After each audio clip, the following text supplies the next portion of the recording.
Ponder on it, ponder on death, think about the death. থামেন, অনেক হয়েছে আর না। মাঝে মাঝে কবরস্থানে যাবেন, আল্লাহ তো ছাড় দেয় কিন্তু ছেড়ে দেয় না, এটা জানেই না। আর কতদিন? অনেক দিন তো হলো এই পৃথিবীতে, চলে যেতে। We have to go back to our Lord. আমাদেরকে আমাদের রবের কাছে ফিরে যেতে হবে। নাকি থেকে যাবেন? থাকবেন কে কে? কেউ থাকতে পারবো না। This is the nature of life. এটাই জীবনের নেচার, থাকা যায় না। বাংলাদেশের একজন আপকামিং স্কলার, খুব ইয়াং অ্যান্ড এনার্জেটিক একজন স্কলার, শাহাদাত হুসাইন খান ফয়সাল, আজকে মারা গিয়েছে, শুনেছেন? গতকালও আমি দেখছিলাম তাকে, গতকালও তরচাদা যুবক, আজকে নাই। This is the nature of life. কালকে হয়তো আমি থাকবো না, হুট করে চলে যেতে হয়, ঠিক না? এই যে জীবন পরিক্রমায় আমরা আসি, থাকি, আবার চলে যাই, এরপরেও আমাদের টনক নড়ে না। আমাদের হৃদয় বড্ড পাষাণ, আমাদের এই হৃদয় নরম হতে চায় না, আমাদের চোখ বেয়ে পানি নামতে চায় না। এটাই জীবনের নিয়ম, চলে যেতে হবে। দাদা চলে গেল, বাবা গেল, আপনি যাবেন না? এটা কি ভাবেন? এটা প্রতিদিন ভাবা দরকার যে আমাকে চলে যেতে হবে। আমার পরবর্তী জীবনের জন্য, পরজগতের জন্য আসলে আমি কি করছি? আমরা শুধু ছুটছি পাগলের মতো, শুধু ছুটছি। আমরা ব্যস্ত, মহাব্যস্ত, super busy. Our life is super busy life. এত ব্যস্ত, এই ব্যস্ততা যেন শেষ হতে চায় না। এত ব্যস্ততা কিসে? স্টপ, থামেন একটু, বসেন, sit down and think about death. The most certain thing in our life is death, and the most uncertain thing in our life is the time of death. আমাদের জীবনের সবচাইতে সুনিশ্চিত বিষয় হচ্ছে যে আমরা মরে যাব, ঠিক না?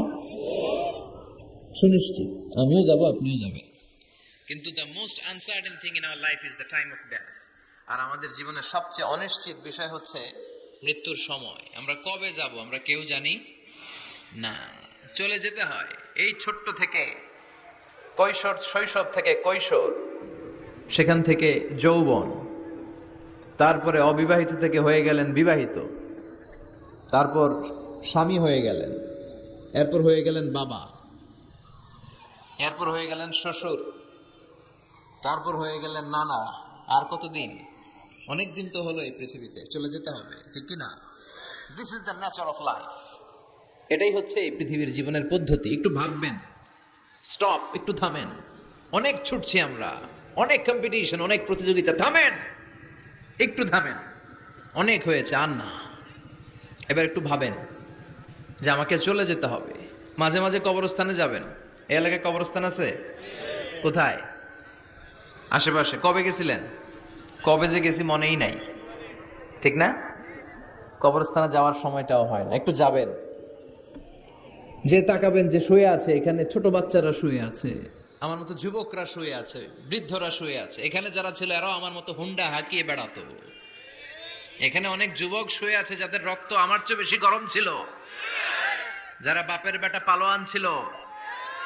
আজকে সব শেষ, কিচ্ছু নাই, শুধু অন্ধকার আর অন্ধকার। এই অন্ধকার যেন শেষ হতে চায় না।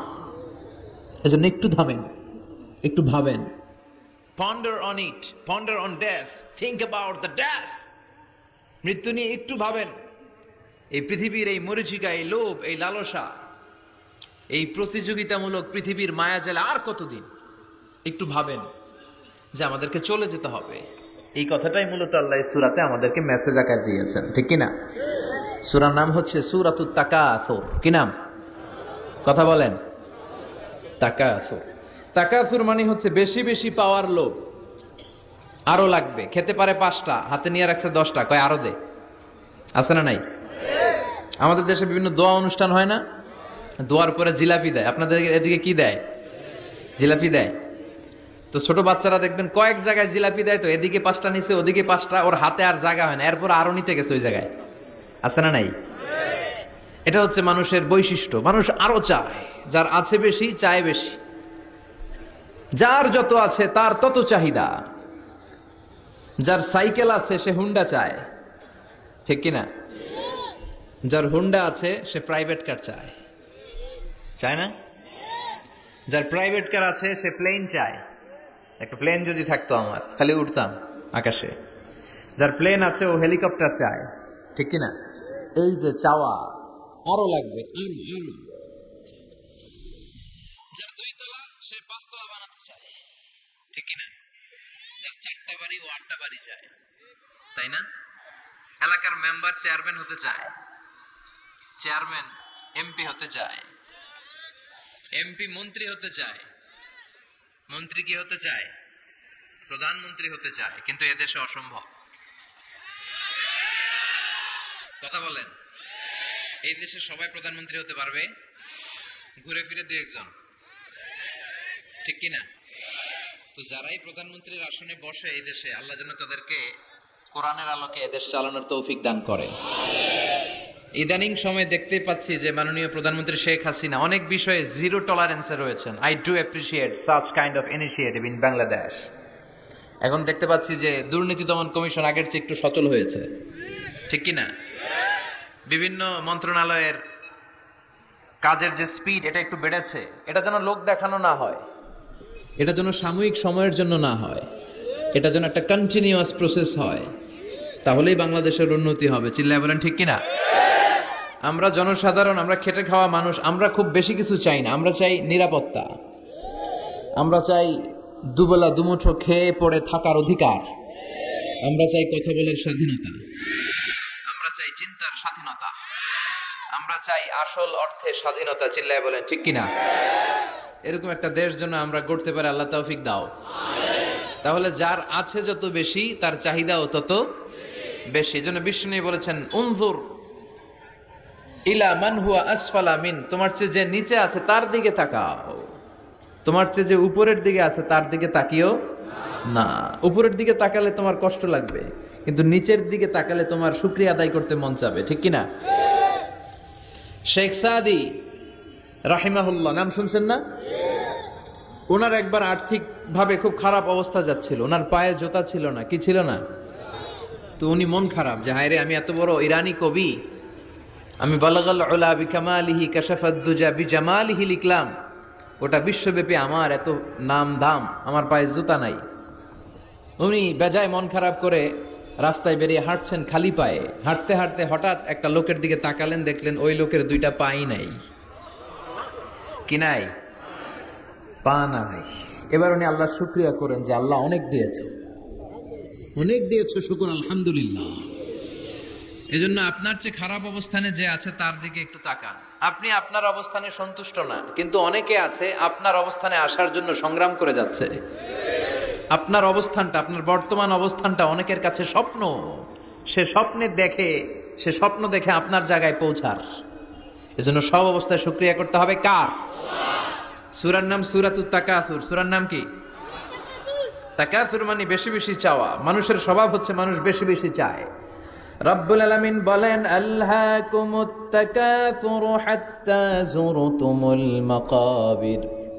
দুনিয়ার লোভ লালসা, বেশি বেশি পাওয়ার আকাঙ্ক্ষা তোমাদেরকে একেবারে গাফেল বানিয়ে দিয়েছে। এই গাফলতি কোনোদিন তোমাদের কমবে না যতদিন না তোমরা কবরের বাড়িতে ঢুকবা। কার কথা? রব্বুল আলামিন বলেন, আলহাকুমুত তাকাসুরু হাত্তা যুরতুমুল মাকাবির। দুনিয়ার লোভ লালসা তোমাদেরকে পাগল বানিয়ে দিয়েছে। এই গাফলতি পাগলামি কোনোদিন তোমাদের থামবে না যতদিন না তোমরা কবরে ঢুকবা। কার কথা? কবরে আমাদের ঢুকাই লাগবে, বাঁচার কোনো উপায় আছে? একদিন মাটির ভেতরে হবে ঘরে মন আমার, কেন বান্ধ দালান ঘর, প্রাণ পাখি উড়ে যাবে পিঞ্জর ছেড়ে। ধরা ধামে সবই রবে, তুমি যাবে চলে।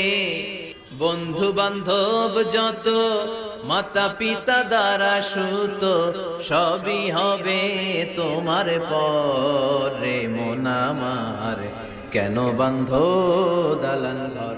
একদিন মাটির ভেতরে হবে ঘরে মন আমার, কেন বান্ধ দালান ঘর। ঠিক কিনা? মাটির ভেতরে আমাদের যাওয়াই লাগবে, বাঁচার কোনো উপায় আছে? এজন্য রব্বুল আলামিন বলেন, দুনিয়াতে বেশি বেশি লাগবে, আরো বেশি চাই। এই প্রাচুর্যতার লোভ, সম্পদের লোভ, ক্ষমতার লোভ তোমাদেরকে একেবারেই গাফেল বানিয়ে দিয়েছে। আখিরাতকে একেবারে বেমালুম তোমরা ভুলে গিয়েছো। তোমাদের গাফলতি কমবে না যতদিন না তোমরা কবরের ভিতরে ঢুকবা, ঠিক কিনা? কবরে ঢুকার আগ পর্যন্ত এই যে আমাদের আরো চাই, আরো চাই, আরো লাগবে, এটা কোনোদিন কমবে না। একমাত্র কবরই পারে আমাদেরকে স্তব্ধ করে দিতে, আমাদেরকে থামিয়ে দিতে পারে শুধুমাত্র কেবলমাত্র কবর। চিল্লায় বলেন ঠিক কিনা? ওই কবরে ঢোকার আগ পর্যন্ত খালি হাত পাতে, আরো দাও, আরো দাও। যারা হাত পাতে এদেরকে আরবিতে বলে ফকির। কি বলে? আল্লাহ বলেন তোদের স্বভাব হচ্ছে ফকিরদের স্বভাব। কার কথা? ইয়া আইয়ুহান নাসু আনতুমুল ফুকারাউ ইলাল্লাহ ওয়াল্লাহু হুয়াল গনিয়ুল হামিদ। ও দুনিয়ার মানুষেরা, তোমরা সবাই ফকির, আসল ধনী একজন। চিল্লায় বলেন তিনি কে? তিনি হচ্ছেন আল্লাহ। তিনি কারো কাছে চায় না, আর সবাই তার কাছে চায়, ঠিক কিনা? আমাদের স্বভাব আরো চাই, আরো চাই, আরো চাই। এই স্বভাবটা আমাদের পাল্টাতে হবে। আপনি একটু যোগ বিয়োগ দিবেন যে সুখে শান্তিতে, সুখ শান্তি খুব আপেক্ষিক বিষয়। খেয়াল রাখবেন, সুখ শান্তি টাকা দিয়ে কেনা যায় না, এই কথাটা মনে থাকবে। আপনার যদি টাকার পাহাড় হয়, খেয়াল করে বুঝেন, আপনার যদি টাকার পাহাড় হয়, সম্পদের পাহাড় হয়, আপনি গাড়ি কিনতে পারবেন, বাড়ি কিনতে পারবেন, কিন্তু সুখ কিনতে পারবেন না। সুখ কিনতে পাওয়া যায়? আছে ফেনীতে সুখ এন্টারপ্রাইজ আছে, যে জায়গায় সুখ বিক্রি করে। তাহলে আজকে নিয়ে যাবো আমি গাড়িতে কইরা কয়েক কেজি। আছে? আছে না, সুখ কিনতে পাওয়া যায় না, এটা আপেক্ষিক বিষয়। আবার আপনার যদি অনেক টাকা হয়, পয়সা হয়, আপনি খেয়াল রাখবেন, আপনি খাট কিনতে পারবেন, দামি কম্বল কিনতে পারবেন, বালিশ কিনতে পারবেন, কিন্তু ঘুম কিনতে পারবেন না। ঘুম কিনতে পাওয়া যায়? ফেনীতে কেউ বেচে ঘুম? আপনি যদি ডাক্তারের কাছে যেয়ে বলেন, ডাক্তার সাহেব আমারে 5 কেজি ঘুম দেন, ডাক্তার কেউ ধুর মিয়া আমারই ঘুমে ধরে না, আমারই মাঝে মাঝে টেনশনের চোটে ঘুম আসে না, আপনারই কি দিব ঘুমের। তো এই জন্য ঘুম কিনতে পাওয়া যায় না। খেয়াল রাখবেন, সুখ শান্তি এগুলো আল্লাহর দান। অল্পেও সুখ থাকতে পারে, ঠিক কিনা? আপনি বিশ্বনবীর জীবনী পড়ে দেখেন, বিশ্বনবী অল্প খেতেন, অল্প পড়তেন, অল্প জমাতেন, আর অল্পের ভিতরে সুখ দিয়েছে কে? টাকা যার বেশি দুঃখ তার বেশি, টাকা যার বেশি কষ্ট তার বেশি, টাকা যার বেশি টেনশন তার বেশি। আপনি খেয়াল করে দেখেন, যারা বড় বড় ভিআইপিস এন্ড সিআইপিস, অনেকদের সাথে আমাদের পরিচয় আছে, তো ফ্যামিলিগত অনেক বিষয় আমরা কিছুটা জানি। সুখ নাই, শান্তি নাই, খালি কষ্ট আর ব্যারাম। আর কি? ব্যারাম। আরাম আছে ইসলামের ভিতরে। আপনি অল্প খেয়ে অল্প পড়ে শুকর গুজার হবেন, এটার ভিতরে শান্তি আর আরাম ঢুকাই দিয়েছে কে? আপনি খুঁজে দেখবেন যে অনেক কোটি টাকার মালিক, এদেরকে সিআইপি বলে। বড় শিল্পপতিদেরকে কি বলে? CIP, commercially important person. এদের জন্য এয়ারপোর্টে একটা লাউঞ্জ থাকে, এয়ারপোর্টের ভিতরে আলাদা লাউঞ্জ, দেখবেন বড় করে লেখা সিআইপি লাউঞ্জ। আমার পরশুদিন প্রোগ্রাম ছিল ফরিদপুরে, তো ফরিদপুর থেকে আবার আমি রাতে চলে এসেছি, সকাল 8টার ফ্লাইটে এসেছি চট্টগ্রামে। তো ওখানে এখন সোশ্যাল মিডিয়ার কল্যাণে আমাদেরকে অনেকে চিনে, তো ওখানে যত সিকিউরিটি আছে, গোয়েন্দার লোক আছে, সবাই আমাকে ধরছে যে হুজুর আপনি এখানে না বসে আপনি সিআইপিসদের রুমে চলেন। আমি কি ভাই, আমি তো সিআইপি না, আমি মাফও চাই দোয়াও চাই। বলেন না, আপনি আসেন। তো সিআইপি হচ্ছে কমার্শিয়ালি ইম্পর্টেন্ট পারসন, এদেরকে বলে সিআইপি। তো এরকম অনেক সিআইপিদেরকে আমরা চিনি, ঘরে সুখ নাই, শান্তি নাই, স্বামী স্ত্রীর মধ্যে ভালোবাসা নাই, আছে মলমানিল্য, ধরাধরি, কাটাকাটি, মারামারি। ছেলে মেয়েদের সাথে সুখ নাই, শান্তি নাই, ছেলে কথা শোনে না, ছেলে টানে গাঞ্জা, আছে না নাই? মেয়ে করে পরকিয়া, মায় দেখে কিরণমালা। তো এইটা কি কোনো সংসার? এটা জাহান্নামের টুকরা। আচ্ছা, এবার আসেন অল্প পয়সার মানুষ, যারা ফ্যাক্টরিতে কাজ করে, রিক্সা চালায়, কুলি মজুর, দেখেন এদের রোগ বালাই নাই, কষ্ট নাই, ঘরে শান্তি, নিজেও নামাজ পড়ে, আবার ফ্যামিলিতে যারা আছে ওরাও নামাজ পড়ে, ছেলেটাও নামাজ পড়ে, মেয়েটাও নামাজ পড়ে, ছেলেটাও সূরা ফাতিহা পড়ে, মেয়েটাও পড়ে, আলহামদুলিল্লাহ বলে। এটারে সুখ বলে। সুখ চিনে নিয়ে যান, এটারে টাকা দিয়ে কিনতে পাওয়া যায় না। যারা ধনী, এই সিআইপিসদের টেনশন বেশি, এদের রোগ বেশি, এমনকি এরা খেতেও পারে না। ডাক্তার তাদেরকে খুবই রেস্ট্রিক্টেড একটা ডায়েট প্রেসক্রাইব করে। ডাক্তাররা বলে আপনি গোশত খাবেন না, মাছ খাবেন না, আপনি খাসি খাবেন না, চিংড়ি খাবেন না, শুধু খাবেন ঘাস, শুধু খাবেন সবজি, ভেজিটেবল। খুবই রেস্ট্রিক্টেড ডায়েট। ভেজিটেবল খেতে পারে, অল্প লিমিটেড কিছু ভাত খেতে পারে, রুটি খেতে পারে। তার মানে খাওয়াতে সুখ নাই, ফ্যামিলিতে সুখ নাই, রাতে চোখে ঘুম নাই, ঠিক কিনা? ঘুমের ট্যাবলেট 4টা-5টা খেয়ে এরা ঘুমাতে যায়, এরপর লাভ দিয়ে ওঠে, আছে না নাই? কিন্তু ঘুমের জন্য যে ট্যাবলেট লাগে এটা রিকশাওয়ালারা জানেই না। সুবহানাল্লাহ পড়েন। দিস ইজ কল্ড পিস, এটার বলে শান্তি। এই শান্তি দেওয়ার মালিক কে? এজন্য রব্বুল আলামিন বলেন আলহাকুমুত তাকাসুরু হাত্তা যুরতুমুল মাকাবির। দুনিয়ার লোভ লালসা তোমাদেরকে পাগল বানিয়ে দিয়েছে। এই পাগলামি কমবে না যতদিন না কবরে ঢুকো। কবরে ঢোকার আগ পর্যন্ত চাই চাই আরো লাগবে, এই মানসিকতা মানুষের থামবে না। মানুষ শুধু কম্পিটিশন করতে পছন্দ করে, ওর 5 তলা আমার লাগবে 10 তলা। কম্পিটিশন আছে না নাই? ফেনী শহরে আগে 10 তলা কোনো বিল্ডিং ছিল 20 বছর আগে? কথা বলেন, এখন আছে না নাই? ঢাকা শহরে আজ থেকে 20-25 বছর আগে 10 তলা 15 তলা বিল্ডিং খুঁজে পাওয়া যেত সহজে। এখন অলিতে গলিতে বিল্ডিং এর জন্য হাঁটাই যায় না। চিল্লায় বলেন ঠিক কিনা? বিশ্বনবী বললেন ওয়ান্তাল হুফাতাল উরাতাল আলাতা Riya আশ-শাইয়াতাতাওয়ালুনা feel বুনিয়ান।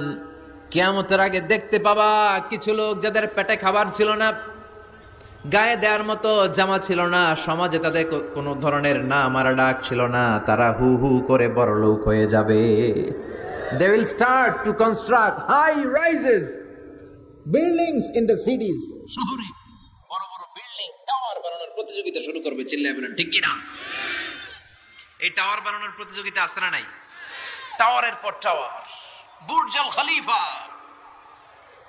Petronas twin tower, Zamzam tower, kingdom tower, Shanghai tower, গোটা বিশ্বব্যাপী লম্বা লম্বা টাওয়ার গুলো আছে না নাই? তার মানে মানুষের এই প্রতিযোগিতামূলক চিন্তাধারা, মেন্টালিটি কখনো কমবে না যতক্ষণ না সে কবরে ঢুকে। চিল্লায় বলেন ঠিক কিনা? আপনি গোটা বিশ্বব্যাপী যদি খেয়াল করেন, যারা বড় বড় ধনকুবের আছে, বর্তমান পৃথিবীতে সবচেয়ে বড় ধনী লোকটার নাম কি চিনেন আপনারা? ওনাকে কি নাম? কত টাকার যে মালিক সে নিজেও জানে না। তার পকেট থেকে যদি 1 বান্ডিল টাকা পড়ে যায়, এই টাকাটা উঠাতে তার যত সময় লাগবে, এটা না উঠায় যদি সে হাঁটে, তার মেধার আইডিয়াগুলোকে কাজে লাগালে এর চেয়ে বেশি টাকা আরো জেনারেট হয়ে যাবে। কি পরিমাণে টাকার মালিক সে! বারেন ওয়াফেদ বারেন, কি নাম ওর? আল্লাহু আকবার। কত টাকার মালিক সে নিজেও জানে না। প্রিন্স ওয়ালিদ বিন তালালের নাম শুনেছেন? সৌদি ধনকুবের। সৌদি বর্তমান যে বাদশা, তার আগের বাদশার ভাগিনা, কিংডম হোল্ডিং কোম্পানির মালিক। তার একটা প্লেন আছে, পার্সোনাল জেট প্লেন, যেটা 70% মেড অফ গোল্ড। একটা বিমান, যে বিমানের 70% স্বর্ণ দিয়ে বানানো। নাউজুবিল্লাহ পড়বেন না? আমার ব্রুনাইতে একটা প্রোগ্রাম ছিল, পৃথিবীর সবচাইতে বড় যে প্যালেস, রাজপ্রাসাদ, এটার নাম হচ্ছে ইস্তানা নুরুল ইমান। প্রায় 2000 কক্ষ আছে ওটার ভেতরে। ওই রুমগুলোর ভেতরে যে কমোড আছে, টয়লেটের কমোড, এগুলো মেড অফ গোল্ড, স্বর্ণ দিয়ে বানানো। নাউজুবিল্লাহ কইবেন না? এই ইস্তানা নুরুল ইমানের মালিক হচ্ছে ব্রুনাইয়ের সুলতান হাসান আল বলখিয়া। তার সংগ্রহে 500টা রোলস রয়েস গাড়ি আছে। কয়টা?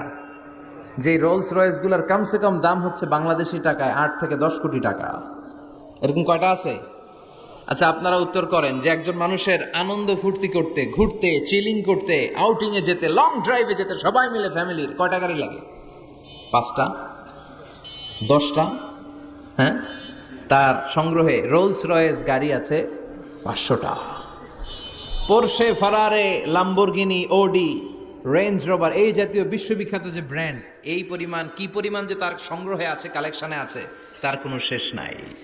তার মানে মানুষের মেন্টালিটি হচ্ছে যার আছে যত বেশি, তার চাই তত বেশি। চিল্লায় বলেন ঠিক কিনা? এজন্য রাব্বুল আলামিন বলেন আলহাকুমুত তাকাসুরু হাত্তা যুরতুমুল মাকাবির। তোমাদের দুনিয়ার লোভ লালসা কোনোদিন কমবে না যতক্ষণ না তোমরা কবরের বাড়িতে ঢুকবা। ঠিক কিনা? এই কবরে ঢোকার আগ পর্যন্ত মানুষের সম্পদ আর অর্থের প্রতি লোভ, লালসা, আকাঙ্ক্ষা কখনো কমবে না। খেয়াল রাখবেন, সম্পদ উপার্জনে ইসলাম বাধা দেয় না। আপনি যদি হালাল পন্থায় উপার্জন করতে চান, এটারে হালাল রেখেছে কে? সম্পদ আপনি উপার্জন করবেন, খরচ করবেন, আপনার উপর জাকাত ফরজ হলে জাকাত দিয়ে দিবেন, কিন্তু সম্পদকে হৃদয়ে স্থান দেয়া যাবে। হৃদয়ে থাকবে কার ভয়? চিল্লায় বলেন কার? যাদের হৃদয়ে আছে আল্লাহর ভয়, তারা কভু পথ ভুলে যায় না। আল্লাহর প্রেম ছাড়া এই দুনিয়ায় কারো কাছে কোনো কিছু চায় না। রাতের আধারে যারা সেজদাতে রয়, দু চোখের স্রোতে নদী যেন বয়, ছলনার হাতছানি যতই আসুক পেছনে ফিরেও সে তাকায় না। যাদের হৃদয়ে আছে আল্লাহর ভয়, তারা কভু পথ ভুলে যায় না। আল্লাহর প্রেম ছাড়া এই দুনিয়ায় কারো কাছে কোনো কিছু চাই না, কারো কাছে কোনো কিছু চাই না। ঠিক কি না? মুমিনের অন্তরে তো মুমিন অর্থ সম্পদকে স্থান দিতে পারে না। মুমিনের অন্তরে মুমিন স্থান দিবে কাকে? চিৎকার করে বলতে হবে কাকে? তার মানে ইসলাম বলে তুমি সম্পদ উপার্জন করো, সম্পদকে তুমি আহরণ করো, কিন্তু সম্পদকে তুমি তোমার হৃদয়ে স্থান দিও না। হৃদয়ে স্থান দিবা কাকে? আবার সম্পদ পেয়ে যখন আপনি ধনী হয়ে যাবেন, জাকাত দেয়াটারেও ফরজ করেছে কে? দে জাকাত, দে জাকাত, তোরা দে রে জাকাত, তোর দিল খুলবে পরে, আগে খুলো খাত। দে জাকাত, দে জাকাত, তোরা দে রে জাকাত। পড়েন আমিন। আপনার দিল পরে খুলবে, আগে খুলতে হবে কি? হাত। হাত যাদের খোলা তাদেরকে পছন্দ করে কে? আবার বিশ্বনবী বললেন 7 শ্রেণীর ব্যক্তি আছে, যে 7 শ্রেণীর ব্যক্তিকে রব্বুল আলামিন কিয়ামতের ময়দানে আরশের নিচে ছায়া দিবে। ওই 7 শ্রেণীর মধ্যে 1 শ্রেণীর ব্যক্তি এমন ব্যক্তি, ওই ব্যক্তি ডান হাত দিয়ে যেটা দান করে, তার বাম হাত ওই দানের ঘটনা টের পায় না। ডান হাতে দেয় কিন্তু বাম হাত টের পায়। তার মানে গোপন দান। কি দান? গোপন দান আল্লাহর কাছে খুব প্রিয়। গোপন দানের মধ্য দিয়ে আল্লাহর ক্রোধ, রাগ কমে যায়। এজন্য গোপনে দান করবেন। আপনি মাহফিলে লোক দেখিয়ে 1 লক্ষ টাকা দিলেন, 10 লক্ষ, এটার মধ্যে যদি রিয়া থাকে, শো অফ, লোক দেখানো মানসিকতা থাকে, এটা হয়ে যাবে হাবা আম্মানসুরা। মিজানের পাল্লা এটার কোনো ওজন হবে না। আর আপনি রাত্রিবেলা লুকিয়ে লুকিয়ে মসজিদের পাশ দিয়ে যাচ্ছিলেন, দেখলেন যে দান বক্স, পকেট থেকে 2 টাকার নোট বের করে দিয়েছেন, এটারে মিজানের পাল্লায় উহুদ পাহাড়ের সমান ভারী করবে কে? এজন্য আল্লাহ বলেন, গোলাম তোর গোপন দান আমার কাছে প্রিয়। বান্দা যখন গোপন দান করে, ওই গোপন দানকে আল্লাহ বাড়াতে থাকে, যদিও এটা পরিমাণে কম। আল্লাহু আকবার। গাভীর মালিক যখন নতুন বাছুর পায়, গাভী যখন বাছুর দেয়, উটের মালিক যখন নতুন উটের বাচ্চা জন্ম দেয়, উটের মালিক বড্ড খুশি হয়ে যায়। ওটের মালিক ওটের ছোট বাচ্চাটাকে খাইয়ে দাইয়ে পেলে পুষে বড় করে। আল্লাহ বলে, আমার সন্তুষ্টির জন্য যে এই ছোট্ট দানটুকু সেই দিন তুই করেছিস, তোর দানটাকে পেলে পুষে বড় করে আমি উহুদ পাহাড়ের সমান বানিয়ে তোর মিজানের পাল্লায় উঠাইয়া দেব রে গোলাম। এই জন্য লুকিয়ে দান করাটা শ্রেয়। আপনারা যারা দান করতে চান, আপনারা শো অফ না করে লুকিয়ে দান করবেন। রাজি আছেন তো? আর সম্পদশালী যারা হয়েছেন তারা যাকাত দিবেন। যারা যাকাত দেয় না, ওয়াল্লাযীনা ইয়াকনিজুনা যাহাবা ওয়াল ফিদ্দা ওয়ালা ইউনফিকুনাহা ফি সাবিলিল্লাহ ফাবাশশিরহুম বিআযাবিন আলীম। রব্বুল আলামিন বলেন, নবী, যারা সম্পদের মালিক, 10টা 20টা ফ্ল্যাটের মালিক, একরের পর একর জমির মালিক, বিশাল সম্পদের মালিক, তারপরেও সম্পদ জমিয়ে রাখে, আল্লাহর রাস্তায় যাকাত দেয় না, তাদেরকে আপনি কঠিন আযাবের সুসংবাদ দেন। পড়েন নাউজুবিল্লাহ। আওয়াজ করে বলেন তো, আযাবের সুসংবাদ হয় না দুঃসংবাদ? হচ্ছে দুঃসংবাদ, কিন্তু আল্লাহ বললেন আযাবের সুসংবাদ দাও। তার মানে এই আযাবটা যেন তেন কোনো আযাব নয়, এটা ভয়ঙ্কর একটা আযাব। এটা যেন তেন আযাব নয়। 1000 বছর জাহান্নামের ভেতরে জ্বালিয়ে রাখা লোহার খুন্তি দিয়ে আপনার পেটে একটা ছেক দেয়া হবে, কপালে একটা ছেক দেয়া হবে, পিঠের মধ্যে ছেক দেয়া হবে। নাউজুবিল্লাহ পড়েন। এজন্য আল্লাহ বললেন কঠিন মর্মন্তুদ আযাব আর শাস্তি, পানিশমেন্টের সুসংবাদ দাও। ছেলে গণিত পরীক্ষায় ফেল করেছে, মা বলে তুই ফেল করছস, তোর আব্বা এসে এমন মাইট দিবে, মাইট দিলে মজা টের পাবি। আচ্ছা আওয়াজ করে বলেন, মাইট দিলে কি মজা পাওয়া যায় না ব্যথা পাওয়া যায়? কিন্তু মা বললেন যে মজা টের পাবি, তার মানে মাইটটা যে কড়া মাইট হবে, শাস্তিটা হবে বড় ডেঞ্জারাস শাস্তি। এই শাস্তির তীব্রতা, মাইরের তীব্রতা বোঝানোর জন্য মা মজার কথা বলেছেন। চিল্লায় বলেন ঠিক কিনা? এজন্য সম্পদশালী যারা হয়েছেন আল্লাহর শুকরিয়া করেন, আর বছরান্তে যাকাত দিয়ে দেন, সম্পদের মধ্যে বরকত দিবে কে? সাইয়েদনা মুসা আলাইহিস সালামের নাম শুনেছেন? ওনার এক চাচাতো ভাই ছিল কারুন, বিশাল সম্পদের মালিক। কত যে সম্পদ, তার সব সম্পদগুলো সে সিন্ধুকের ভেতরে আটকে রাখতো। আর ওই সিন্ধুকের তালার যে চাবিগুলো, ওই চাবিগুলো কাঁধে তুলতে 10 জন মানুষ লাগতো। তাহলে সম্পদ কি কম না বেশি? সাইয়েদনা মুসা আলাইহিস সালাম বললেন, আল্লাহ তোমাকে সম্পদের মালিক বানিয়েছে, তুমি এই সম্পদের যাকাত দাও। কি দাও?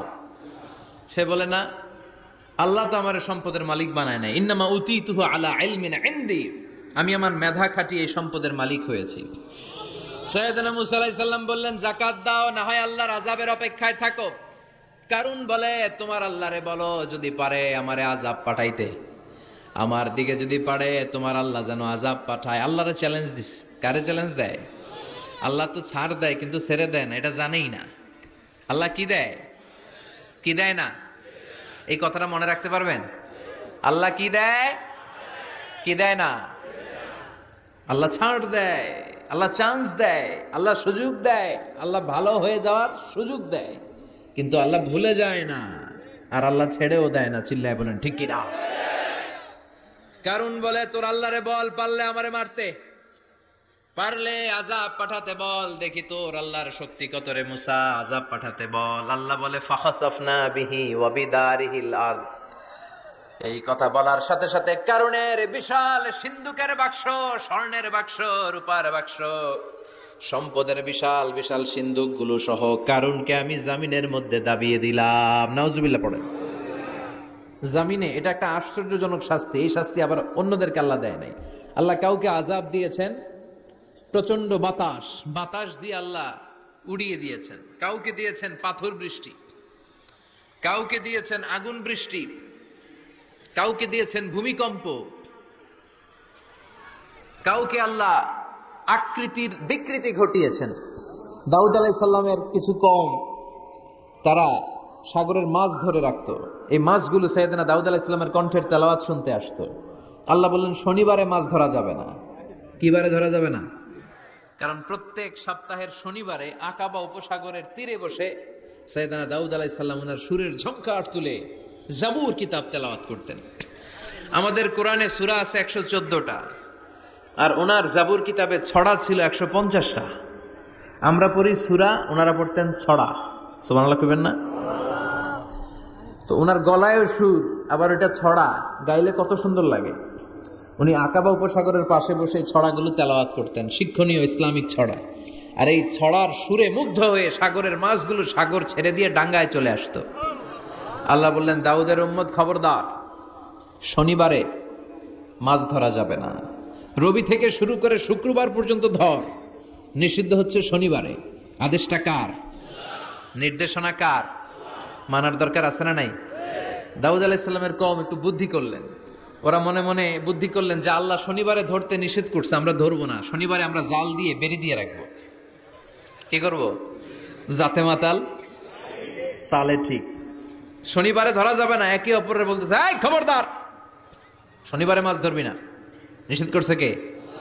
শনিবারে মাছ ধরা যাবে না। সবগুলো মাছ সাগর ছেড়ে দিয়ে যখন ডাঙ্গায় চলে এসেছে, ওরা শনিবার এই মাছগুলো ধরে না, ওরা বেরি দিয়ে রাখে যাতে যেতে না পারে। শনিবার শেষ, ওরা সময়ের দিকে তাকায় থাকে, রবিবার শুরু হইলেই মার ধর। আছে না নাই? ওরা কৌশল করলে আমার আল্লাহর কি কৌশল জানা নাই? আল্লাহ বললেন, কোন কিরাদাতান খাসিইন, তারা অভিশপ্ত বানর হয়ে যায়। আল্লাহ এক একজনকে এক এক শাস্তি দিয়েছে, কিন্তু এই কারুনকে দিয়েছে ভিন্নতর একটা শাস্তি। সমুদয় সম্পদ সহ আল্লাহ তাআলা কারুনকে মিশরের ফায়ুম জেলার মাটিতে দাবিয়ে দিয়েছে। কারুনের পা পর্যন্ত দেবে যায়। কারণ ভাবছে উঠে যাবে, কোমর পর্যন্ত দেবে যায়, কারণ ভেবেছে কিছু হবে না, আমার গায়ে অনেক শক্তি, আমি পার পেয়ে যাব। গলা পর্যন্ত যখন দেবে যায়, কারণ কয় মুসা সব সম্পদ তোর আর তোর আল্লাহর, লইয়া যা, আমারে সাইরা দে, সব সম্পদ তোর মুসা, সব তোর, গাড়ি তোর, বাড়ি তোর, সিন্ধুকের বাক্সগুলা তোর আর তোর আল্লাহর, আমারে খালি সাইরা দে, আমি বাঁচতে চাই। আল্লাহ ছাড় দেয় কিন্তু ছেড়ে দেয় না। কারুনরে সেদিন আল্লাহ ছেড়ে দেয় নাই, ফেরাউনরে অনেক ছাড় দিয়েছে, ছেড়ে দেয় নাই। এই জন্য আল্লাহর সাথে অধ্যত্বপূর্ণ আচরণ যারা করে, আল্লাহ তাদেরকে ছাড় দেয় কিন্তু কশ্চিনকালেও ছেড়ে দেয় না। চিল্লায় বলেন ঠিক কিনা? কারণকে জামিনের মধ্যে দাবিয়ে দেয়া হলো, সম্পদ সহ জামিনের মধ্যে। আল্লাহ কারণকেও দাবালেন, কারণের সম্পদও দাবালেন, গোটা বিশ্বের মানুষের চোখে আঙ্গুল দিয়ে দেখানোর জন্য কারণের একটা ছোট্ট বাড়ি আল্লাহ রেখে দিলেন। সুবহানাল্লাহ। মনোযোগ আছে আপনাদের? তাকবীর পড়েন, লিল্লাহি তাকবীর। এই যাকাত যদি না দেন, আপনার এই আদরের সম্পদগুলো, ব্যাংক ব্যালেন্স, আপনার প্রাইস বন্ড, আপনার ফ্ল্যাটগুলো, আপনার একর একর জমিগুলো কিয়ামতের দিন কি হবে জানেন? সুজাআন আকরা, টেকো সাপ। সাপের মাথায় চুল হয়, জানেন? এই যে ফানা ধরে না, এইটা হচ্ছে সাপের মাথা। এখানে সাপের মাথায় কিছু পশম হয় আর চুল হয়, কিন্তু যেই সাপ বেশি বিষাক্ত, বিষের ঠেলায় ওই চুল পড়ে যায়, এই জায়গায় চুল। আবার দেখতে যায় না আজকে সাপ ধইরা একেবারে শেষ করে দিবে। তো আল্লাহ যে সাপগুলো দিয়ে আমাদেরকে পানিশমেন্ট দিবে, এগুলো তো দুনিয়ার সাপের মতো, তাই না? এগুলো মনে হয় অ্যানাকোন্ডার মতো, C snake, rattle snake, king cobra, black mamba, Python, এই জাতীয় সাপ না। সুজাআন আকরা, টেকো সাপ, মাথায় চুল নাই, এক একটা ছোবলে আপনার পুরো দেহটা ভেনোমাস হয়ে যাবে, পয়জনাস হয়ে যাবে। এক ছোবলে দেহটা 70 গজ জামিনের নিচে চলে যাবে। এজন্য যাকাত দেয়ারে আবশ্যক করে দিয়েছে কে? এখন আবার যাকাতের শাড়ি আর লুঙ্গি সমাজে আছে না নাই? আল্লাহর কসম করে বলছে, যাকাতের শাড়ি, যাকাতের লুঙ্গি বলতে কিছু নাই। এগুলো এমন শাড়ি মশারির চেয়েও পাতলা। এগুলো আপনি গরিবদের হাতে তুলে দেন কি করে? এই ঠাট্টা করার স্পর্ধা আপনাকে কে দিয়েছে? অনেক ভিআইপি সিআইপিসরা আছে, অ্যানাউন্স করে দেয়, আমার বাংলো বাড়ির সামনে ফেব্রুয়ারির অত তারিখে আসবেন সবাই, 14ই ফেব্রুয়ারি আসবেন, ভালোবাসার শাড়ি দিয়ে দিব সবাইকে। তো এই পাতলা শাড়ি নেওয়ার জন্য আসে মহিলারা, শাড়ি দিবে 5000, মানুষ আসছে 1 লাখ, পদপৃষ্ঠ হয়ে মারা যায়, এরকম আছে না নাই? আপনার যাকাতের শাড়ি নিতে এসে ম্যানেজমেন্টের অভাবে, সুন্দর ব্যবস্থাপনার অভাবে পদপৃষ্ঠ হয়ে যারা মারা গেল, এদের হত্যার দায়ভার আপনি কিয়ামতের দিন এড়াতে পারবেন না। চিল্লায় বলেন ঠিক কিনা? যাকাত এসেছে দারিদ্র বিমোচনের জন্য, to wipe out the poverty from the society। সমাজ থেকে আপনি দারিদ্রতাকে ঝাড়ুপেটা করে বিদায় করবেন, এজন্য এসেছে যাকাত। একজন লোককে যখন আপনি যাকাত পে করবেন, এমন পরিমাণে যাকাত আপনি তাকে দিবেন যে তার জন্য আর অন্য কোথাও যাকাতের লাইনে যে হাত পাতা না লাগে। কথা বুঝতে পেরেছেন? এজন্য যাকাতের শাড়ি, যাকাতের লুঙ্গি কোনোদিন দিবেন না। আপনি 10,000 জনকে দেওয়ার দরকার নেই, আপনি 10 জনকে দেন, 10টা সিএনজি কিনে দেন। তাদের ঘরে যদি কর্মক্ষম ছেলে পেলে থাকে, অটো রিক্সা কিনে দেন, সিএনজি কিনে দেন, একটা অস্ট্রেলিয়ান গাই কিনে দেন, দুধ বিক্রি করে ফ্যামিলিটা চলবে, ঠিক কিনা? আপনি একটা চায়ের টং দোকান করে দেন, একটা ঝালমুড়ির দোকান করে দেন, তাহলে তার এই কাজের মধ্য দিয়ে তার পুরো ফ্যামিলিটা লিড করতে পারবে। চিৎকার করে বলেন ঠিক কিনা? এইভাবে যাকাত দিতে রাজি আছেন তো? আপনাদের মধ্যে থেকে যদি কারো যাকাত ফরজ না হয়, আপনাদের আত্মীয় স্বজনদের মধ্যে যাদের যাকাত ফরজ হয়েছে, এই মেসেজটা পৌঁছে দিতে হবে। রাজি আছেন? রাজি আছেন? এজন্য রব্বুল আলামিন বলেন, আলহাকুমুত তাকাসুরু হাত্তা যুরতুমুল মাকাবির। দুনিয়ার লোভ কোনোদিন তোমাদের কমবে না যতদিন না তোমরা কবরে ঢুকো। কবরে ঢোকার আগ পর্যন্ত আমাদের লোভ কমবে? চিল্লায় বলেন কমবে না। আমরা এই দুনিয়াটাকেই সব মনে করি, আসলে এটা কি সব? কথা বলেন, আসলে এটা সব না। আমরা চাক্ষুষ যখন মালাকুল মাউতকে দেখতে পাবো, তখন আমাদের টনক নড়বে। আমরা প্রত্যেকেই কিন্তু মালাকুল মাউতকে দেখব, বিশ্বাস হয়? প্রত্যেকেই আমরা দেখব, ভালো হলেও দেখব, খারাপ হলেও দেখব। নিজ চোখে আমরা মালাকুল মাউতকে দেখতে পাবো, আর আমাদের রূহ তিনি কবজ করে নিয়ে যাবেন। চিৎকার করে বলেন ঠিক কিনা?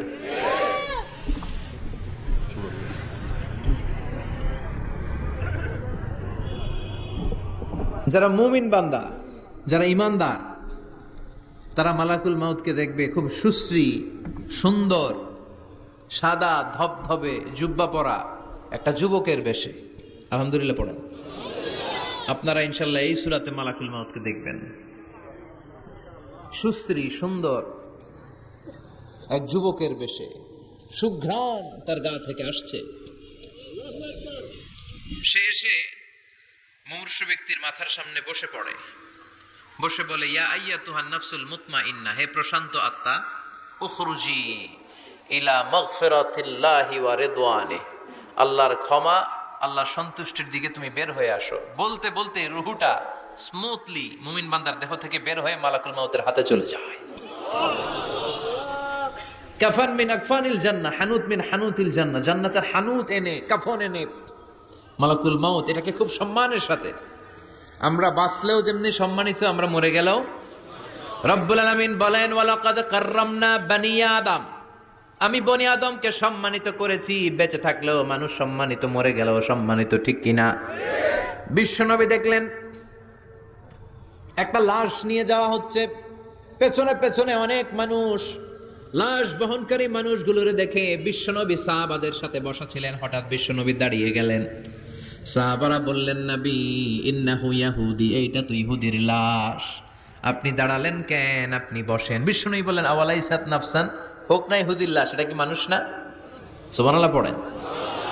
কি নবী ছিলেন! মানবতা, হিউম্যানিটি কাকে বলে তিনি গোটা বিশ্বের মানুষের চোখে আঙ্গুল দিয়ে শিখিয়ে গিয়েছেন। বিশ্বনবী বললেন, এটা মানুষ, মানুষকে আমি অনেক সম্মান দান করেছি। I have dignified the status of the sons of Adam, আমি আদম আলাইহিস সালামের সব সন্তানকে সম্মানিত করেছি। চিল্লায় পড়েন সুবহানাল্লাহ। আল্লাহ আমাদের সম্মান এত বাড়িয়েছে যে নূরের ফেরেশতারাও এই মানুষকে সেজদা দিতে বাধ্য হয়েছে, ঠিক কিনা?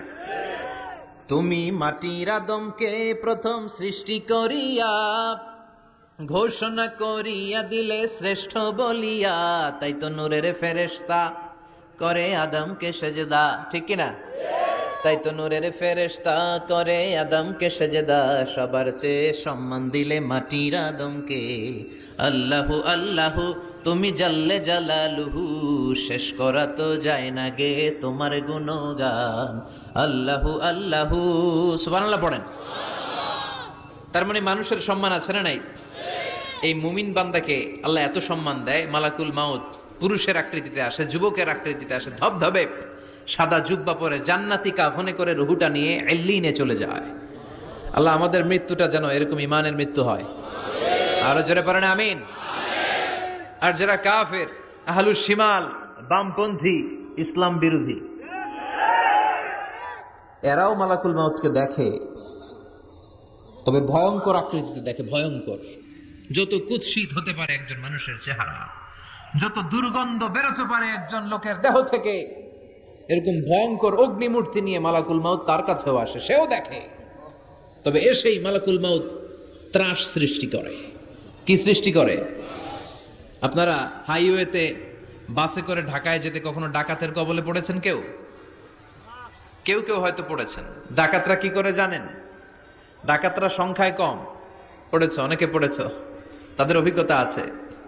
ডাকাতরা সংখ্যায় 5 জন, বাসে আছে 50 জন, তারপরে 50 জন কাঁপতে থাকে। এর কারণ ডাকাতরা এসেই শুরুতে একটা ত্রাস সৃষ্টি করে। ওরা রামদা দিয়ে, চাকু দিয়ে এলোপাথাড়ি কোপায় পুরুষগুলোরে, যাতে রক্ত দেখে ভয়ে যা যা আছে আগে রেডি করে রাখে। কথা কন? মালাকুল মাউত ইসলাম বিরোধী আর গাদ্দার গুলোর মাথার সামনে এসে ত্রাস সৃষ্টি করে। এসে বলে, ইয়া আইয়াতুহান নাফসুল খাবিসা, হে পাপাত্তা বের হ। দুনিয়াতে ইসলাম রে অনেক বাস দিয়েছিস, আল্লাহর নবীকে অনেক গালি দিয়েছিস, ইসলামী আইনের বিরোধিতা করেছিস, ইসলামী আন্দোলনের 12টা বাজিয়েছিস। একটার পর একটা বলে ত্রাস সৃষ্টি করে, আর লোকটা কাঁপতে থাকে ভয়ে। আর বলে, ইয়া আইয়াতুহান নাফসুল খাবিসা, পাপাত্তা বের হয়ে আয়, বের হ। মুমিনের আত্মা যেমনি ডাক দেওয়ার সাথে সাথে স্মুথলি বের হয়েছে, কাফের আর মুশরিক ইসলাম বিরোধীদের আত্মা কি এরকম তাড়াতাড়ি বের হবে নাকি? উখরুজি ইলা গাদাবিল্লাহ, আল্লাহর রাগ, ক্রোধ আর ঘৃণার দিকে আত্মা তুই বের হয়ে আয়। বের হয় না আত্মা, একবার ডানে দৌড় মারে, একবার বাঁয়ে দৌড় মারে, সামনে মারে, পেছনে মারে, আত্মাটা শুধু ছোটাছুটি করে। এবার মালাকুল মাউত গায়ে যত জোর আছে টেনে টেনে টেনে হিচড়ে আত্মাটারে বের করে নিয়ে আসে। আল্লাহ, এই মরণ থেকে তুমি আমাদেরকে বাঁচাও। একটা জীবিত ছাগলকে জবাই না করে তার চামড়া দেহের এক জায়গা থেকে উল্টো দিকে টেনে হিচড়ে বের করলে সে যতটা ব্যথা পায়, এর চেয়ে বেশি ব্যথা কষ্ট দিয়ে ইসলাম বিরোধীদের রুহু কবজ করা হয়। এজন্য সেদিনের অপেক্ষায় আমরা সবাই আছি, ঠিক কিনা? তখন বোঝা যাবে কার কত ক্ষমতা, তখন বোঝা যাবে কার প্রতিফল কিরকম হবে, কার আবাসস্থল কোথায় হবে, কে ডানপন্থী কে বামপন্থী, কে জান্নাতি জাহান্নামী, সেদিন সব গোমর ফাঁস হয়ে যাবে। এজন্য রাব্বুল আলামিন বলেন, আলহাকুমুত তাকাসুরু হাত্তা যুরতুমুল মাকাবির। দুনিয়ার লোভ লালসা তোমাদেরকে একেবারে পাগল বানিয়ে ফেলেছে। ক্ষমতার লোভ, টাকার লোভ, খ্যাতির লোভ, যশের লোভ তোমাদেরকে এমন পাগল বানিয়েছে, আখিরাতকে বেমালুম তোমরা ভুলে গিয়েছো।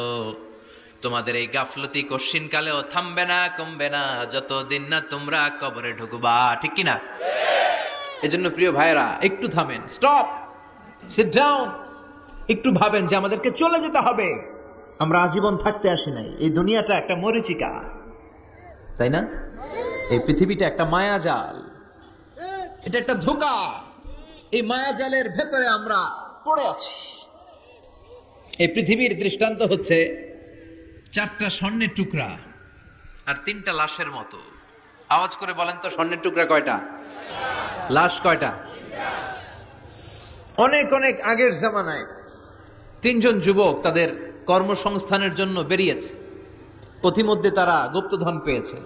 কি পেয়েছে?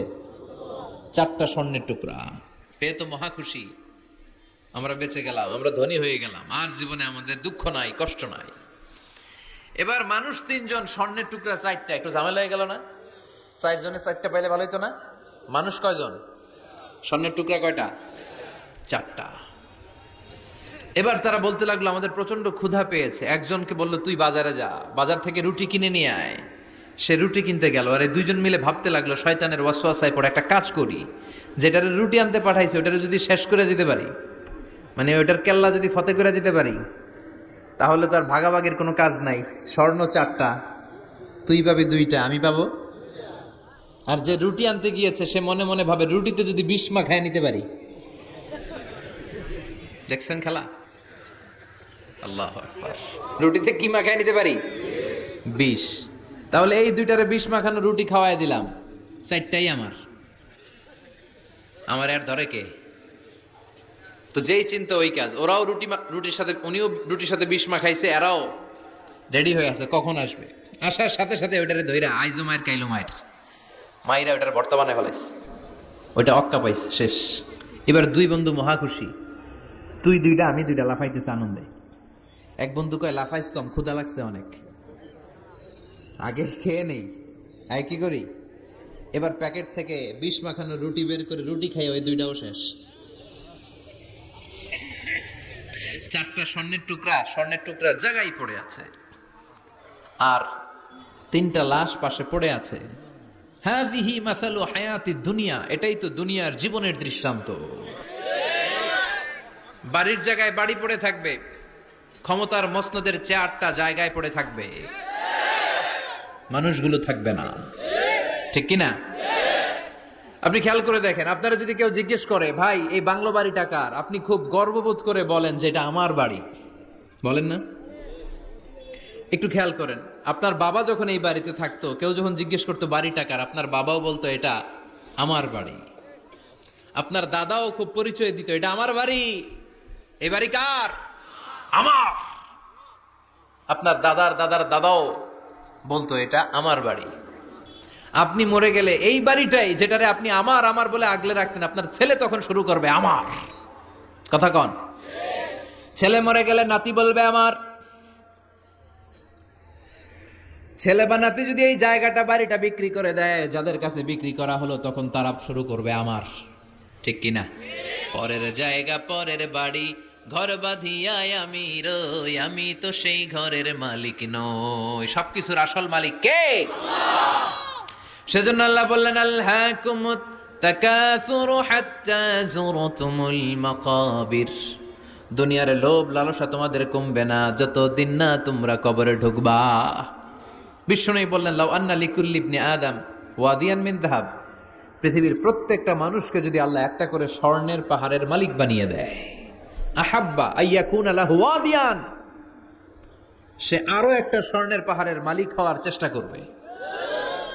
ওয়ালা ইয়ামলা আফাহু ইল্লা তুরাব, কবরের মাটি ছাড়া তার এই লোভ লালসা অতিরিক্ত চাওয়া পাওয়ার ইচ্ছা কোনোদিন কেউ থামাতে পারবে না। একটু বুঝে শুনে উত্তর দেন। একটা স্বর্ণের পাহাড়ের মালিক যদি আমি হই, আমি আমার 14 পুরুষ এটারে বিক্রি করে করে খেয়েও কি শেষ করতে পারবো? আপনি পাহাড় দেখছেন কত বড়, যে স্বর্ণের পাহাড় যদি হয়, এটার বেচে খেয়ে মজমাস্তি করে আমাদের 14 পুরুষের জীবন কেটে যাবে। তাহলে আরেকটা পাহাড় দিয়ে আমি কি করব? এটা মানুষের স্বভাব, যার আছে বেশি সে চায় বেশি। আল্লাহ বলে থাম, একটু থাম, অনেক হয়েছে, আর না, তোমাকে চলে যেতে হবে। এই পাগলামির মায়া জালে আর পড়ে থেকো না, ঘুমন্ত বিবেকটাকে জাগাও, আখিরাতের সামানা তৈরি করো। চিল্লায় বলেন ঠিক কিনা? হাত্তা যুরতুমুল মাকাবির, এই কবর জিয়ারত তোমাকে করতে হবে। কবর হলো এমন জায়গা, এটা হলো মরণের পরে আখিরাতের প্রথম ধাপ। বিষ্ণু বললেন এই ধাপটা যদি সহজ হয়, আখিরাতের বাকি ধাপগুলোরে সহজ করে দিবে কে? আর এই কবরের প্রশ্নের উত্তর যদি উল্টা পাল্টা হয়ে যায়, প্রথম ধাপের প্রশ্নের উত্তর যদি গোলমাল পেকে যায়, পরের ধাপগুলোতে মায়ের আছে না নাই? বিষ্ণু বললেন মুমিনদের জন্য এই কবরে প্রশ্ন থাকবে কয়টা? কথা কন। 4টা। যারা ইসলাম বিরোধী, যারা কাফের, যারা মুশরিক, যারা বামপন্থী, তাদের থাকবে 3টা। মুমিনদের জন্য 4টা। মুমিনদের প্রথম প্রশ্ন, হু ইজ ইউর লর্ড? মার রব্বুক, তোর রবের নাম কি? চিল্লায় বলেন আমাদের রব কে? আল্লাহ আমারে রব, দমে দমে তনু মনে তারি অনুভব। আল্লাহ আমারে রব, তোমার দুনিয়াতে আমি যেদিকে তাকাই, অথই নিয়ামতে ডুবে আছি সবাই। পাক পাখালির গানে শুনি তাসবিহ কলো রব, তাসবিহ কলো রব। পড়েন আল্লাহ আমারে রব। প্রথম প্রশ্ন করা হবে মার রব্বুক, তোর রবের নাম কি? চিল্লায় বলেন আমাদের রব কে? দ্বিতীয় প্রশ্ন, মা দীনুক, তোর ধর্মের নাম কি? আমাদের ধর্মের নাম কি? বিশ্বনবীর চেহারা দেখিয়ে বলা হবে তারিফু মান হাযার রাজুল, এই লোকটারে চিনো কিনা? আমরা বলবো চিনি, উনি আমাদের পেয়ারা নবী, ঠিক কিনা? চাঁদের চেয়ে সুন্দর তুমি নবী আমার কমলিহিওয়ালা, দু জাহানের বাদশাহ তুমি প্যারা নবী সাল্লাল্লাহু আলা, দু জাহানের বাদশাহ তুমি প্যারা নবী সাল্লাল্লাহু আলা, চাঁদের চেয়ে সুন্দর তুমি নবী আমার কমলিহিওয়ালা। সুবহানাল্লাহ পড়েন। আমরা বিশ্বনবীর চেহারা দেখা মাত্রই চিনে যাব, ঠিক কিনা? আমরা বলবো এই লোককে চিনি, মানি উনি ছিল আমাদের জান, আমাদের প্রাণ, আমাদের কলিজা। এই নবীর জন্য আমরা সব করতে রাজি। এই নবীর সম্মান আর ইজ্জত বাঁচাতে আমরা দেহের তাজা রক্ত ঢালতে রাজি। এই নবী আমাদের সব। এই নবীর সুপারিশ ছাড়া আমি জান্নাতে যেতে পারবো না। এই নবীর আমরা চিনি, মানি, উনি তো আমাদের পেয়ারা নবী। এই 3টা প্রশ্নের উত্তর যখন পেরে যাবেন আপনারা ইনশাআল্লাহ, চতুর্থ একটা প্রশ্ন, ওয়ামা ইলমুক, হোয়াটস ইউর নলেজ? তুমি কিভাবে শিখলা? তুমি কি নকল করে শিখেছো না জেনে বুঝে? আপনাকে বলতে হবে কোরআন থেকে জেনে, হাদিস থেকে মেনে মেনে আমি শিখেছি।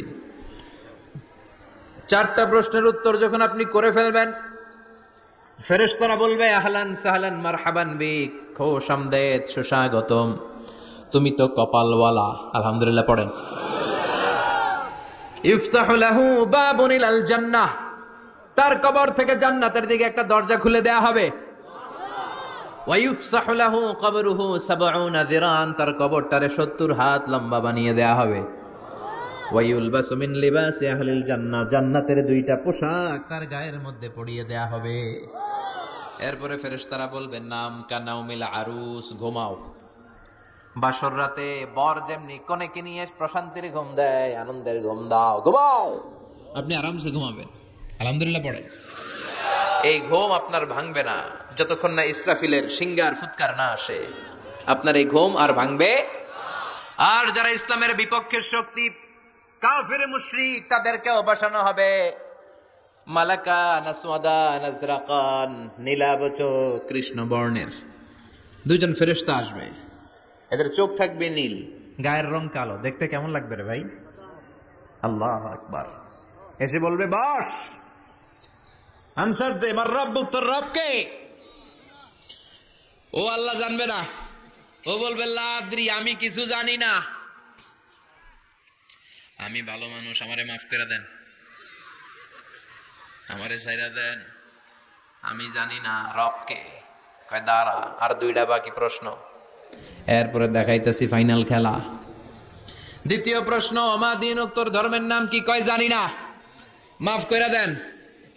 লা আদরি, আমি ধর্ম টর্ম জানি না, আমি তো চিয়ার্স করতাম, চিয়ার্স, আমি ড্রিঙ্কস খাইতাম, আমি ধর্ষণে সেঞ্চুরি করতাম, আমি শাহবাগের মঞ্চে উঠে ইসলামের বিরুদ্ধে ভাষণ দিতাম। আমার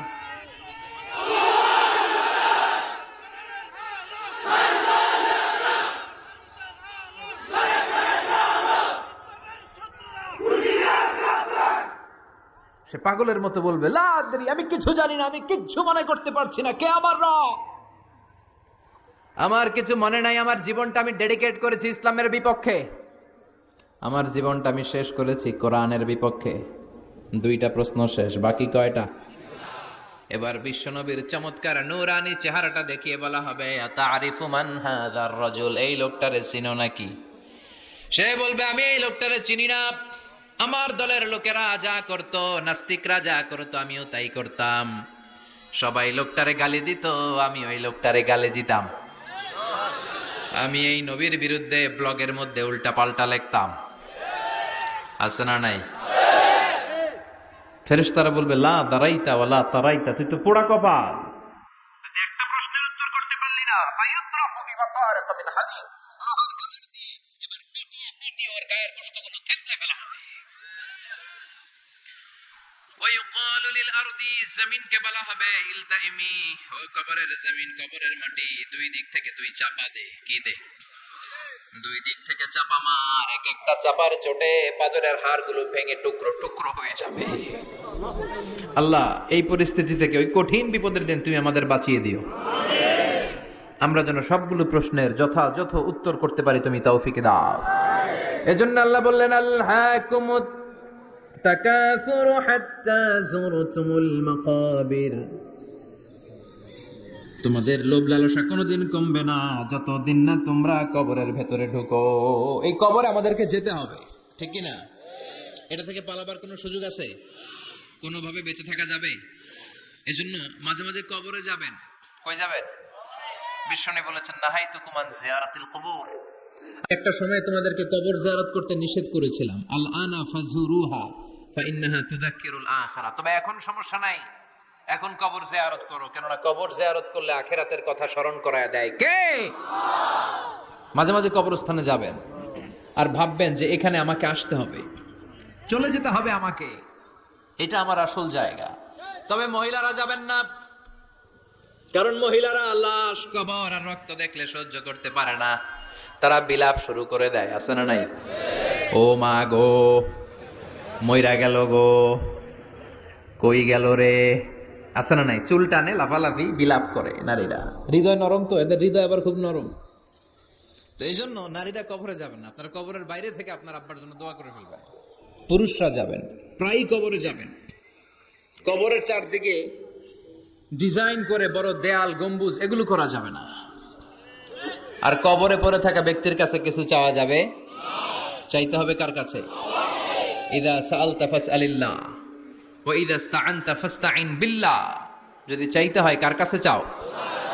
সাহায্যের দরকার, কে সাহায্য পাঠাতে পারে? এজন্য বিপদে আপদে সব সময় কার কাছে চাবো? বিশ্বনবীর কবরের সামনে দাঁড়িয়েও কিছু চাওয়া যাবে? যাবে না, কারণ বিশ্বনবীও চাইতেন কার কাছে? বিশ্বনবী নিজেই চাইতেন আল্লাহর কাছে, এজন্য আমাদেরও চাইতে হবে কার কাছে? আল মাইয়িতু ফিল কবর কাল গরিকু ফিল বাহর। সাঁতার না জানা ব্যক্তি সাগরে পড়ে গেলে যেমন অসহায়, মরে গেলে মানুষটা তার চেয়েও বেশি অসহায়, ঠিক কিনা? অসহায় কবরের মানুষ আপনারে কি দিবে? দিবেন তো আপনি। আপনি যেই তার জন্য দোয়া করবেন, ফাতিহা পাঠ করবেন, ইখলাস পাঠ করবেন, তার জন্য মাগফিরাত কামনা করবেন। আপনি দোয়া করলে তার জীবনের গুনাহ ক্ষমা করে দিবে কে? কিন্তু সে কি আপনার বিপদ থেকে মুক্ত করতে পারে? তাহলে এই সূরাতুত তাকাসুর থেকে আমাদের জীবনের জন্য শিক্ষা হচ্ছে, we have to go back to our Lord. আমাদেরকে আমাদের রবের কাছে হাজিরা দিতে হবে, আমাদের কিন্তু ফিরে যেতে হবে। এই চিন্তাটা আমাদের মাথায় রাখার দরকার আছে না নাই? চিল্লায় বলেন, মাথায় রাখার দরকার আছে না নাই? আজকে থেকে মাঝে মাঝে একটু ভাবা যাবে না যে আমাদেরকে চলে যেতে হবে?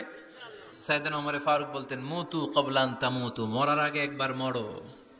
হাসিবু ক্বাবলা আন তুহাসাবু, আল্লাহ তোমার হিসাব নেওয়ার আগে তুমি একবার তোমার নিজের হিসাব নাও। বাড়িতে বসে দাগ কাটবেন, ভালো কাজ খারাপ কাজ লিখবেন, ভালো কয়টা করছেন, খারাপ কয়টা করছেন, এবার নিজে একটু হিসাব করেন আপনার অবস্থা কি হতে পারে। বিছানায় একবার চোখ বন্ধ করে লম্বা হয়ে শটান হয়ে শুয়ে যান, আর ভাবেন আপনি নাই। লোকজন কান্নাকাটি করবে, অ্যানাউন্স করা হবে আমাদের অমুক ভাই দুনিয়াতে নাই। বিকেল 4টায় জানাজা শুরু হয়ে যাবে। হাজার হাজার আপনার বন্ধু বান্ধবরা এসে কাঁদবে, জানাজা দিয়ে খাটিয়াতে করে কবরে রেখে দিয়ে আসবে। কেউ সাথে যাবে না, কেউ না। এই ঘটনাটা আমার, আপনার, আমাদের সকলের জীবনে ঘটতে যাচ্ছে। গোয়িং টু হ্যাপেন ভেরি সুনার, খুবই দ্রুত হতে যাচ্ছে। কবে হতে যাচ্ছে আমরা কেউ জানি না। The most certain thing in our life is death, and the most uncertain thing in our life is the time of death. আমরা চলে যাব, এটা নিশ্চিত। কবে যাব কেউ জানি না। তাই আসুন আমরা প্রতিদিন কবরের কথা অনেকবার স্মরণ করি। আল্লাহ আমাদেরকে বোঝার তৌফিক দান করো।